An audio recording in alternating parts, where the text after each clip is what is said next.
One day, trudging through the dense woods, John stumbled upon a clearing. There, in the heart of the forest, was a small boy, mirroring his appearance so closely it was uncanny. Hesitant, John approached him. "Are you lost?" John asked. The boy nodded, his gaze never leaving John's. John tried to lead the child out, but the woods were a labyrinth. They trudged on, the child mirroring John's steps. Strangely, the boy knew things about John that he hadn't shared. His favorite childhood meal, the tune his mother used to hum. One night, John woke to the child crying. Not regular sobs, but sounds of raw fear that echoed his own childhood terrors. The nightmarish memories he had suppressed bubbled up. His abusive father, his powerless mother, the closet where he'd hide. John was frightened, yet the child's innocent face drew him in. He delved deeper into his past, each day evoking a new memory, each more horrifying than the last.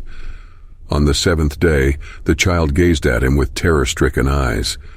"He's coming," the child whispered, echoing the phrase John used to mutter to himself on his worst nights. Suddenly, the familiar sound of heavy boots echoed in the night, a ghost from the past. Panic swelled. The closet wasn't here. He had nowhere to hide, except it wasn't his father who emerged from the darkness, but an older, scarred version of himself. John's heart pounded as he realized the truth. The child, the woods, they were not haunted, he was. The woods were his psyche, the child his past, and the man his unresolved trauma. It was time to confront the past. Gathering courage, John faced his older self, the embodiment of his trauma. The confrontation was painful, revealing all the horror he had endured. Once it ended, the forest was silent. The child had disappeared.